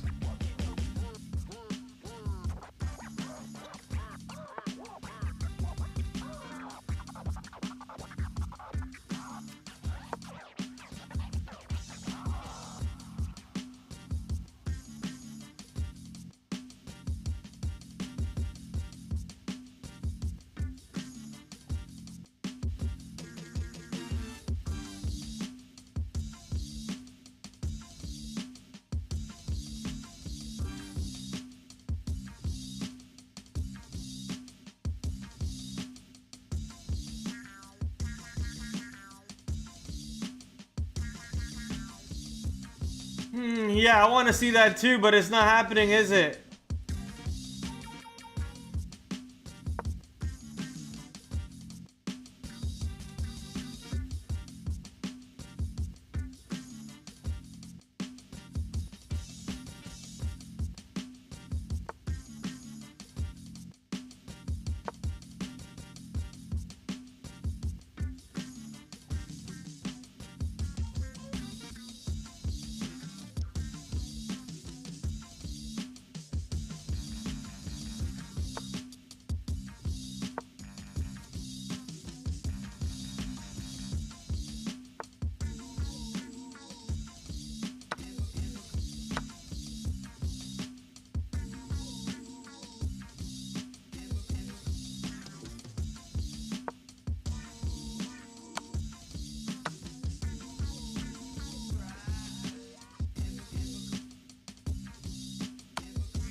Dude, what the fuck am I playing?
Like, actually, what am I playing?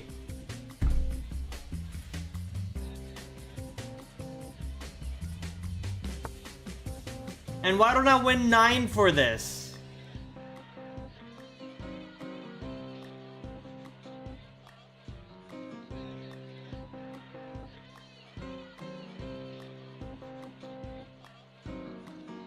So fucking frustrating.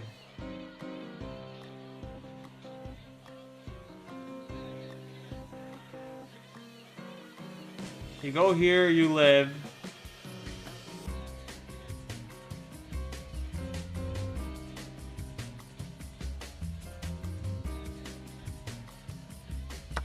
Get me some free pieces for now.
This just became winnable.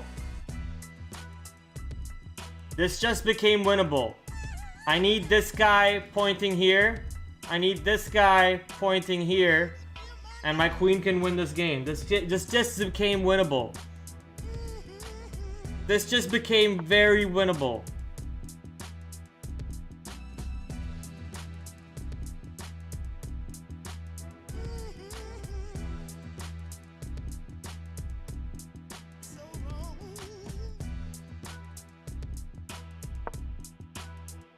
I need to bring him out.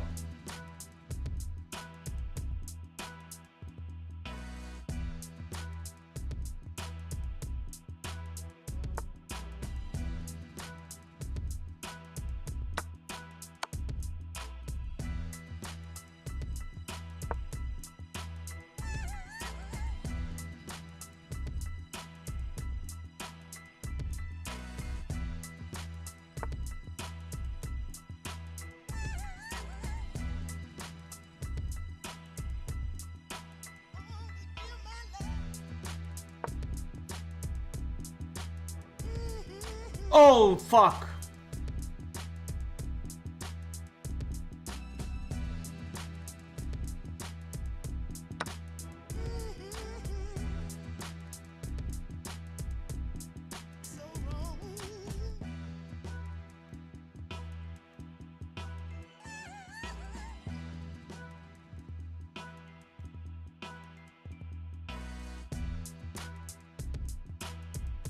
He takes, I take, he takes, I take. I'm currently in a winning position.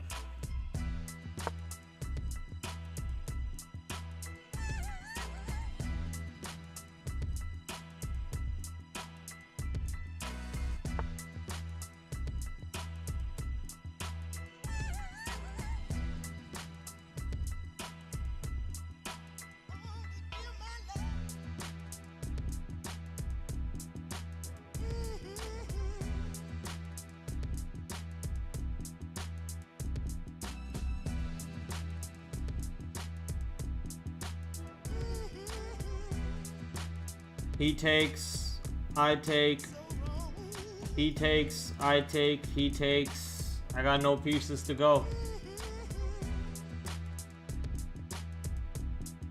I gotta advance for the change.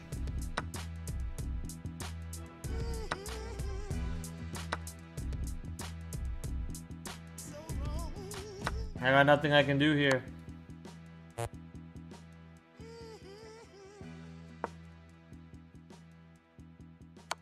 Quite literally nothing I can do here. Eat.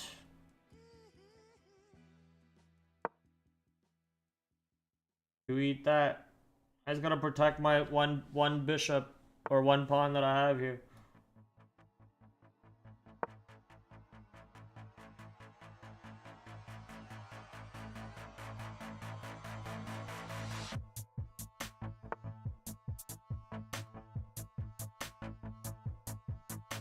Kind of fucked. Like, I'm absolutely fucked.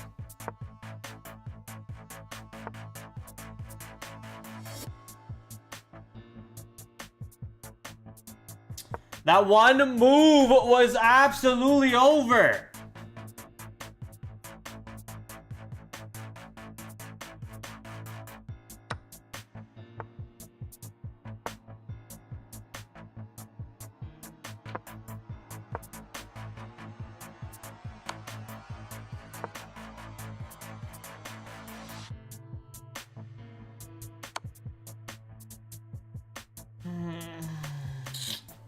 God damn, we're gonna be here all night. An hour of just playing chess to get one fucking win.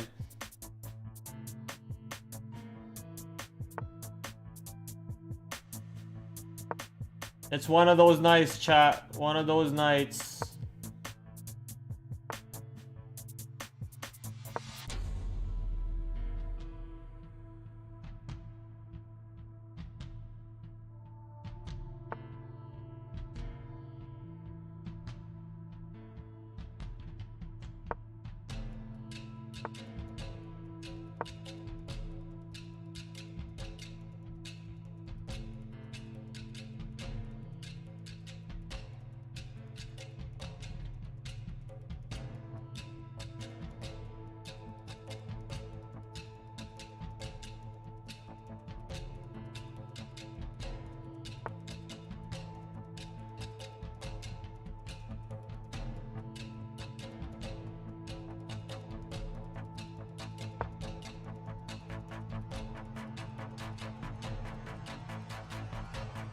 I just want to eat food and go to bed.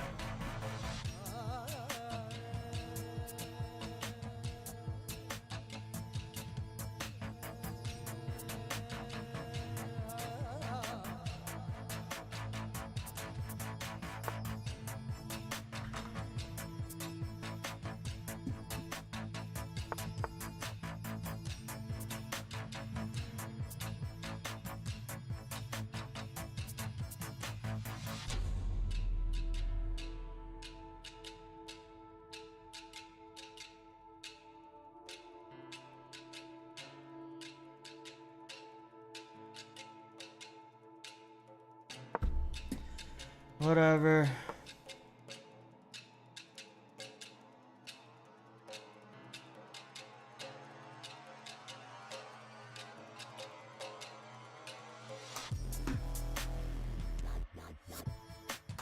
Whatever.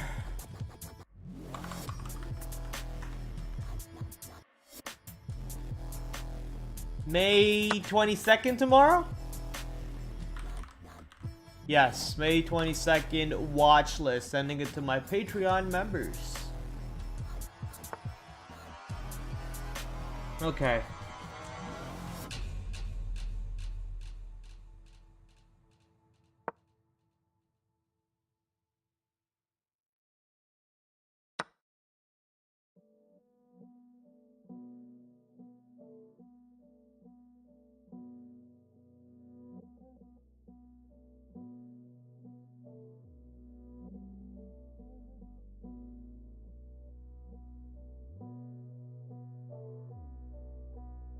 Dude, what the fuck?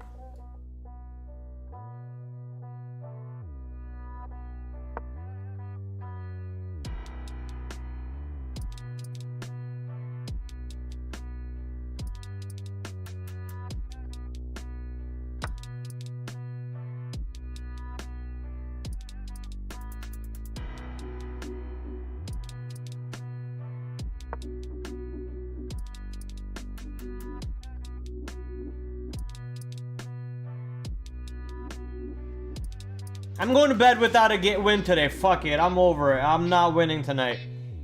I'm simply not winning tonight.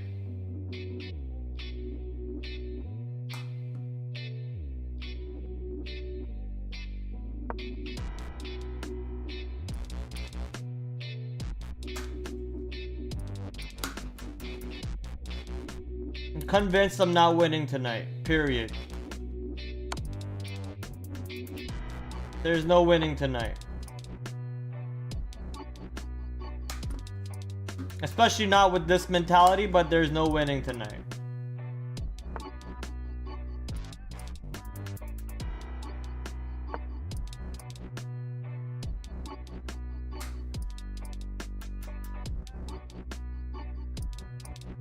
Now my whole priority is to kill that queen. Fuck this game.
At least I win 9 for this. If I win.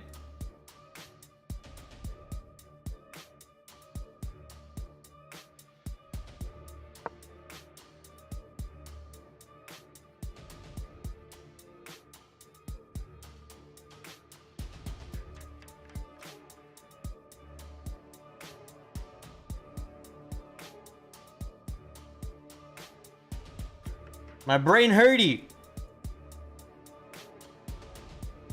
Ah.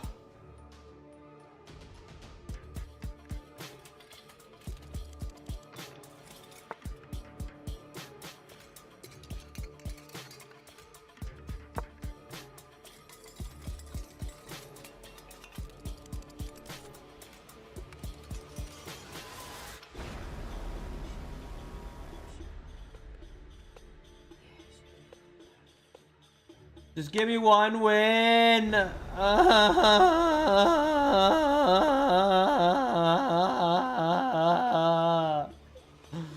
One win is all I ask.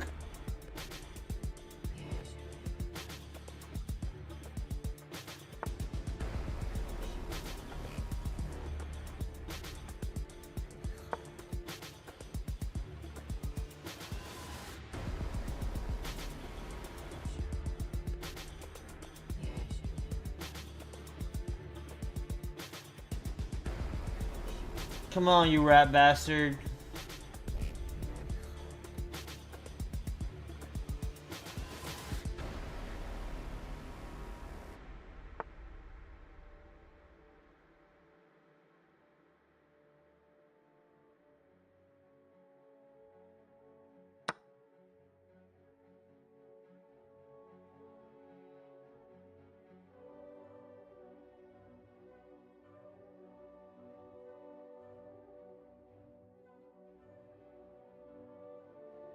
Really? Just, like, how hard do you have to think about this? Just make a fucking move.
Come on, buddy. You can play faster than this.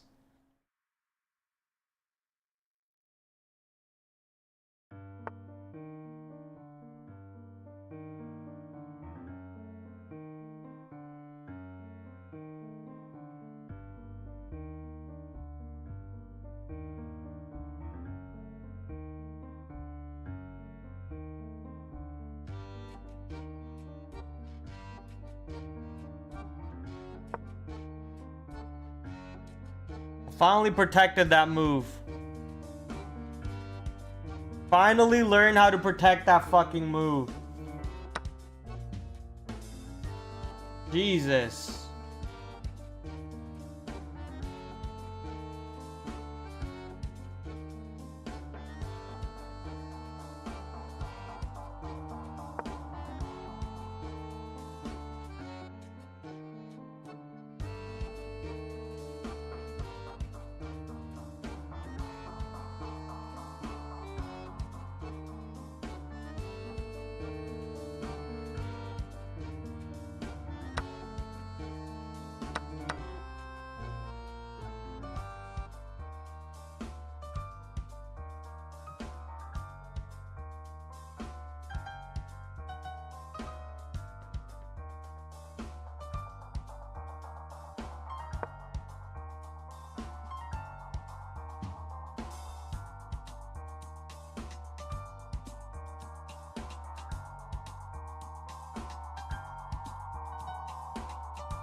It's actually kind of good because now I can come in here and end the game. That's actually really good. That's actually really, really good.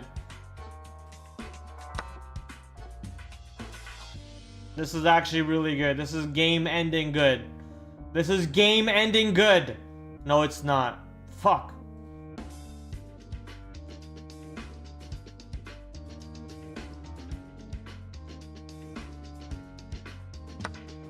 Oh my god, the bishop dead.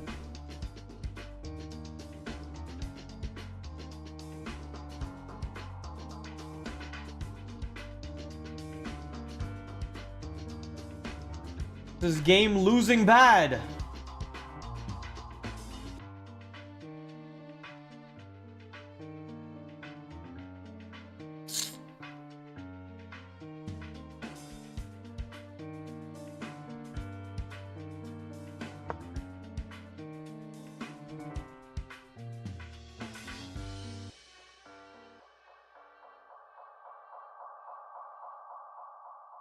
I'm done after this game. I can't play anymore for tonight.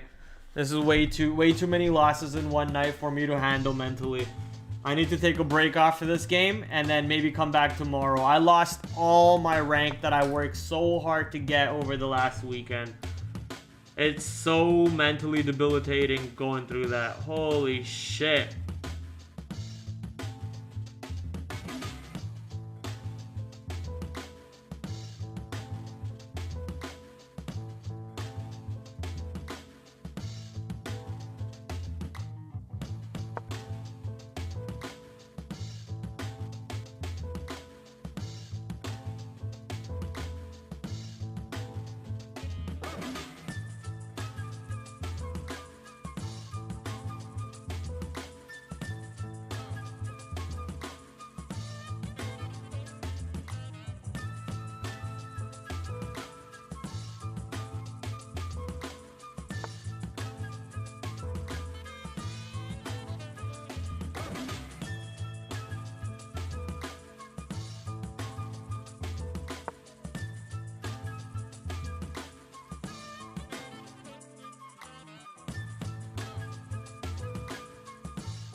How can I check his fucking king, man?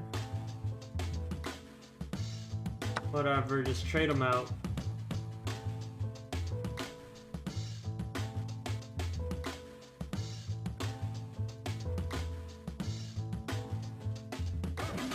Need to bring this here, make a move, go here.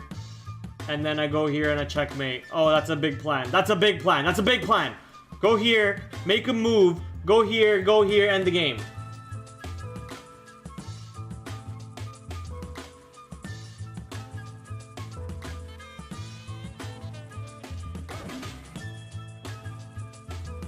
Take that, come on.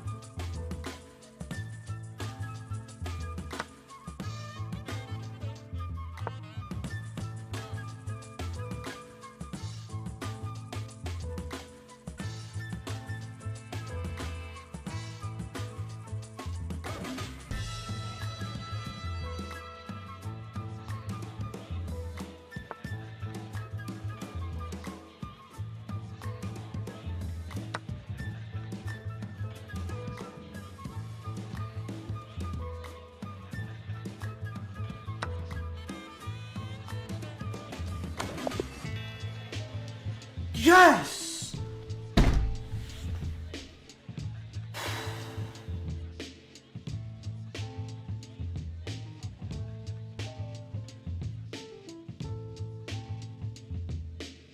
I needed that. I needed that big time.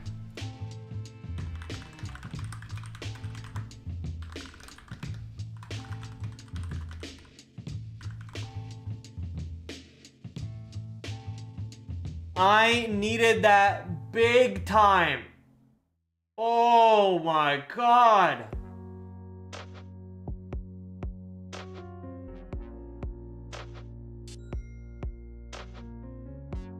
Wow, that today was sad.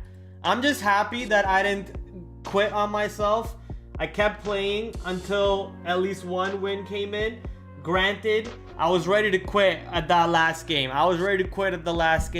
But it just goes to show, right when you're about to quit, comes out the best possible content planning event that ever can happen in your life. And that could be poured out into trading. You've probably seen that meme about that guy digging for gold or diamonds. One of them keeps digging and he gives up and he walks away, whereas the other one keeps on digging and he actually gets to the gold, and the guy who gives up was only like a couple digs away from getting to the gold. Never give up. Never give up. Oh, what a game. What a night. What a fucking session. An hour of just losing on chess is so sad. But hey, we won a game. We're still above 400. It's time to call it a night. I'll see you guys tomorrow at 8 o'clock. Not 4 o'clock, sorry. I'll see you guys tomorrow at 8 o'clock. Have a great night, ladies and gentlemen. And have an even better trading session. Hopefully your trading session is not as bad as my chess games today. I'll catch you guys tomorrow at 8 o'clock. Have a good night. I love you guys for all your support and for being here through all that horrible gameplay. Have a good night, people. I'll see you guys on the next stream. Ciao! The watch list for tomorrow, ladies and gentlemen. So I'm gonna bring in my big screen over here. Back to another brand new week of After the After Hours with your host, TraderPrad. I'm doing great. Hopefully you guys are joining me on that great side. Markets are moving around. Might just be a risk on type of day, so let's see what happens. 8 o'clock tomorrow. As you guys know, we do the stream Monday to Thursday, 8 p.m. Shout out to my affiliate sponsors, Benzinga, Trade Ideas, the #1 scanner to go to, Trader Sync, promo code down below, promo code Prad 15 to get 15% off. I will catch you guys tomorrow, 8 o'clock, same time, same place. Until then, TraderPrad out. Adios.